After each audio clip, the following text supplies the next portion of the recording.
सासू माँ बदल गई। कहानी उस घर की है जहाँ बहू और बेटी को एक माना जाता था, लेकिन फिर अरे शिखा बेटा, तू रसोई में क्यों घुसी रहती है? जा, रोटी मैं बना लूंगी। नहीं नहीं माँ जी, आप बैठिए, बस सारा खाना बन ही गया है।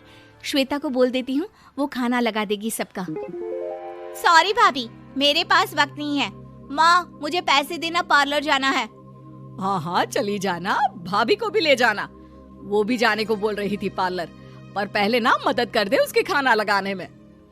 देख माँ, वो बहू है, उसे बहू रहने देना, इतना सर पर मत चढ़ा भाभी को। श्वेता, ज्यादा मत बोला कर। बहू और बेटी में कोई फर्क नहीं होता है। जा जाकर काम कर। ननद को माँ का भाभी से इस तरह प्यार करना बिल्कुल अच्छा नहीं लगता। वो बार बार किसी न किसी तरह माँ को भाभी के खिलाफ भड़काती रहती, लेकिन कोई फायदा ना होता। एक रोज, अरे बेटे किशन, जा बहू को कहीं घुमा कर ला, सारा दिन घर में काम करती रहती है।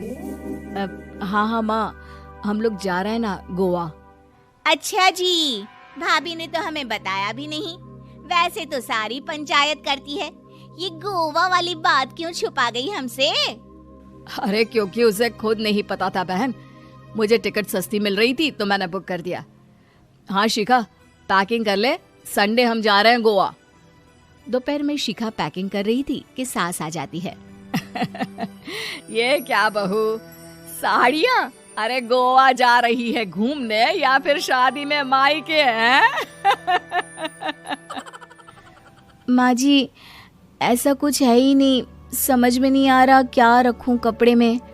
अरे तेरी और श्वेता की साइज तो एक ही है, उसके कुछ मॉडर्न कपड़े ले ले, आकर लौटा देना। हाँ माँ जी, ये ठीक रहेगा। शिखा श्वेता के पास जाती है और उससे कपड़े मांगती है। ना जी ना, मैं अपने कपड़े ना दूं, वैसे भी फैल जाएंगे मेरे कपड़े, बहुत महंगे वाले हैं। शिखा मुंह लटकाकर कमरे में आ जाती है तो सास कहती है, चल तैयार हो जा, तुझे मैं शॉपिंग करा कर लाती हूँ गोवा की। बस फिर क्या था, सास बहू निकल जाते हैं मार्केट और एक से बढ़कर एक ड्रेस खरीद कर घर आते हैं। पहले बता देती कि नए कपड़े दिलाने वाली है भाभी को, तो मैं अपने ही दे देती ना भाभी को, मुझे दिला देती नए कपड़े। देख श्वेता, परिवार का मतलब सबके साथ रहना होता है, ना कि सिर्फ अपना सोचना। वैसे भी तुझे अच्छे संस्कार सीखने चाहिए। और रही बात कपड़ों की, तो शिखा, आज से घर पर भी तू मॉडर्न कपड़े ही पहनेगी। कोई जरूरत नहीं है ये साड़ी वाड़ी लपेटने की। अब क्या था, घर पर श्वेता और शिखा एक जैसे रहते। एक बार पड़ोसन आती है। अरे बेटा, अपनी माँ को तो बुलाना, जरा बात करनी है। शिखा सास को बताती है और रसोई में चली जाती है। ये आपकी बेटी बहुत बड़ी हो गई है, इसके लिए एक रिश्ता है, कहो तो बता दूं। ये बेटी नहीं बहू है, घर में सब एक जैसा ही रहता है। वैसे मेरी बेटी भी बड़ी हो गई है, कोई रिश्ता हो तो जरूर बताना। पड़ोसन रिश्ता लेकर उन लोगों के घर आती है। तब श्वेता की होने वाली सास कहती है, तो ये घर है, कितने मंजिल का है? और ये बहू ने आपकी क्या पहन रखा है, जीन्स टॉप? अरे भाई, साड़ी वाड़ी नहीं है क्या इसके पास? देखिए, सर्दी है तो साड़ी में बहू कैसे मैनेज करती, वैसे पहनती है साड़ी भी। देखिए, हम लोग ठहरे पैसे वाले लोग, कोई कमी नहीं है हम लोगों के पास पैसों की, बहुत पैसे हैं, जमीन, नौकर चाकर, कार, सब कुछ है, लेकिन घर में संस्कारी बहू चाहिए, समझ रही हैं ना आप? सास कुछ कहती कि श्वेता बोल पड़ती है, हाय रे, नौकर चाकर से लेकर जमीन, कार, पैसा, हाँ, मुझे रिश्ता मंजूर है मुझे। अरे रुक जा श्वेता, मैं बात कर रही हूँ ना। देखिए, हम लोगों के घर इतनी आजादी नहीं मिलेगी। अरे हाँ कर देना माँ, हाँ कर दे जल्दी से। सास क्या करती, बेटी की शादी ऐसे घर में कर देती है जहाँ ना उनके विचार मिलते हैं और ना ही आचार। शादी के बाद एक रोज फोन पर, श्वेता बेटा, एक बार घर आ जा, बहुत दिल करता है तुझे देखने का। माँ, वो घर पर बहुत काम होता है, कैसे आऊँ? बड़ा घर है, लेकिन आने जाने वालों की लाइन ही लगी रहती है। बेटा मैं तो जानती थी उस घर का हाल, लेकिन तू ही नहीं मान रही थी। माँ देख, हर घर का यही हाल है। तेरी बेटी को यहाँ घूंघट हटाने की परमिशन नहीं है और एक तरफ भाभी स्कर्ट पहनकर घूम रही है। बेटा मुझे क्या पता था कि मेरी बेटी को ससुराल के नाम पर पिंजरा मिल जाएगा। अच्छा माँ, फोन रखती हूँ, सास को गर्मा गर्म रोटी खिलानी है। तुम लोगों की तरह नहीं कि एक रोटी बनाओ, एक सब्जी बनाओ, फिर सारा दिन फ्री होकर घूमो।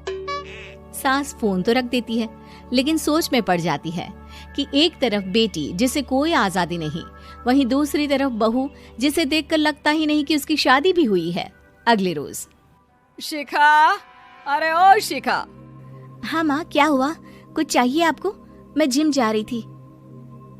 जिम के कपड़ों में बहू को देखकर सास को घूंघट में अपनी बेटी का ख्याल आता है। देख बहू, घर में बहू की तरह रहा कर। इतने टाइट कपड़े पहनकर जिम जाना पसंद नहीं मुझे। जा जाकर रोटी बना। रोटी? माँ अभी तो शाम की 6 बजे हैं, इस वक्त रोटी? अब क्या मेरे खाने पीने पर भी पहरा है? अरे जब मर्जी तब मैं अपने घर में खा भी नहीं सकती क्या? बहू को अजीब लगता है। वो समझ नहीं पाती कि जो सास कल तक इतनी सपोर्टिव थी, उन्हें अचानक से क्या हो गया। वो किचन में जाती है, गरम रोटी के साथ 2 तरह की सब्जी, रायता, सलाद सब लेकर सास के पास आती है। माँ जी, खाना। इतना सारा खाना? राक्षस समझा है क्या मुझे? रोटी मांगी थी मैंने गर्मा गर्म बस। पर माँ जी, रोटी खाती किससे आप? सब्जी तो बनानी थी ना। अरे भूख मर गई मेरी तेरी बहस से। जा जाकर काम कर, अंदर पूरी रसोई साफ कर। बहू अंदर चली जाती है। थोड़ी देर में श्वेता घर आती है। अरे शिखा, जल्दी से चाय ला, पकवान बना, मेरी बेटी आई है। अरे नहीं नहीं माँ, ड्राइवर बाहर खड़ा है। मैं तो घर का कोई सामान खरीदने के बहाने यहाँ आ गई हूँ, मुझे जाना होगा। अरे बेटा, पर कितने दिनों बाद देख रही हूँ तुझे, रहने आ जाना 2-4 दिन के लिए। आ जाऊंगी माँ, जब मेरी सास मरेगी तब। मैं तो रोज मन्नत मानती हूँ कि मेरी सास मर जाए तो अच्छा है। अच्छा चल, जा रही हूँ माँ। हे भगवान, कैसे कैसे दिन देखने पड़ रहे हैं मेरी बेटी को। सास अंदर जाती है, जहाँ श्वेता की जिम वाली सहेली का फोन आया होता है। क्या बात है, आज जिम नहीं आई? अरे पता नहीं यार, आज माँ को क्या हो गया अचानक। पर खैर कोई नहीं, लगता नहीं कि मैं अब जिम आ पाऊंगी। शिखा स्पीकर पर बात कर रही थी, जिसे सास सुन रही थी। यार ये सास ना होती ही ऐसी है। मैं तो कहती हूँ बुढ़िया जल्दी मरे और तू आराम से जिए। शिखा को सहेली की बात पर गुस्सा आ जाता है। माँ के मरने की कौन सा बच्चा दुआ मांगता है मोहिनी? आगे से ऐसी बात मेरे सामने मत करना। हमारे घर की शोभा ही माँ है। क्या हुआ जो थोड़ी सख्ती दिखा रही है? उसमें भी कोई ना कोई उनकी भलाई ही होगी। मैं तो कहती हूँ भगवान मेरे जैसी सास सबको दे, जो सिर्फ माँ की तरह है। सास वाली तो कोई बात ही नहीं है उनमें। सास ये बात सुन रही थी। उनकी आंख में आंसू आ जाते हैं कि क्यों वो बेटी की किस्मत में बहू को भी भागीदार बना रही थी। शिखा, अरे ओ शिखा,